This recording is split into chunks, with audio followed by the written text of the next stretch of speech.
Vidíme hru na zlodeja. Veľmi dobrá, veľmi zábavná. Najviac u mňa používaná ako prvá úpolová hra pre žiakov. Hráva sa s medicimbalmi. Môžu hrať 1 na 1, 5 na 5. Žiakom sa dáva veľký priestor. To je podľa mňa veľké plus, že žiakom sa dáva priestor, aby si sami tvorili niečo do tej hry.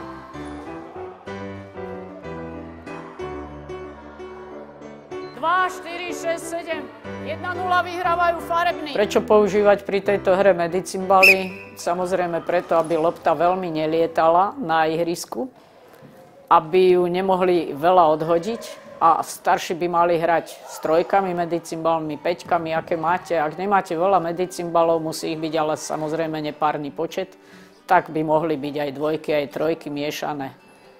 Ale rozhodne medicimbaly. Pravidlá sú pomerne jednoduché. Treba krádnuť lopty a nosiť ich do svojho domčeka.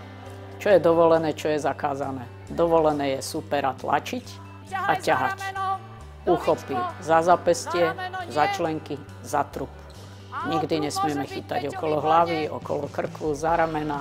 Nesmieme ťahať končatiny v tom smere, ako končatina prirodzene môže sa ťahať. Čo je zakázané? Deti sa veľmi smejú, keď hovorím šticovanie, štípanie, kúsanie, šteglenie a tak ďalej. Teda len tlak a ťah a už ostatný priestor, ako bránia, ako útočia, nechávam im a usmerňujem, až im to nejde.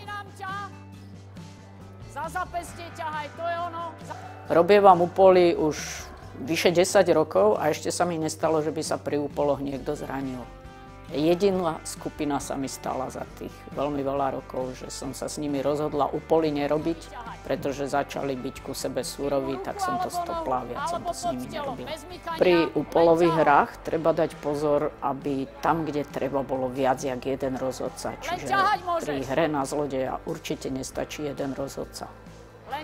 Treba použiť necvičiacich alebo práve nehrajúcich. Z pravidiel treba samozrejme upozorniť, že za nohu napríklad môžeme ťahať len keď je hráč na zemi. Ako náhle sa z tej zeme začne zdvíhať, musia mu nohu pustiť. A na to sú tam tí rozhodcovia, aby toto všetko ustriehli, čo povedzme žiaci v zápale boja aj si niekedy neuvedomia. Úlohy rozhodcov pri hre na zlodeja: dozerať na bezpečnosť, stále sa pri nich pohybovať, upozorňovať na nejaké nesprávne veci. A keď na upozornenie žiak nezareaguje, tak ho vylúčiť a ide na minútu dole, alebo teda do konca zápasu dole, aby si pozrel, že čo môže robiť a čo nie.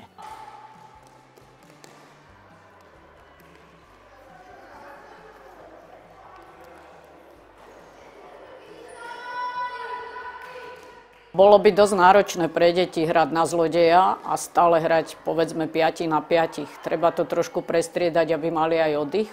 Ale aby stále bolo to superenie dvoch družstiev, tak preto zaraďujem, že hrajú 2 na 2, 3 na 3, po jednom. Keď hrajú 1 na 1 a majú 9 lôb, tak očakávam, že budú mať aj taktiku inú. Vidíte to na ukážke, že nakoniec sa predsa našli jedna dvojica, že začali lopty aj vyhadzovať z domu, nielen kradnúť.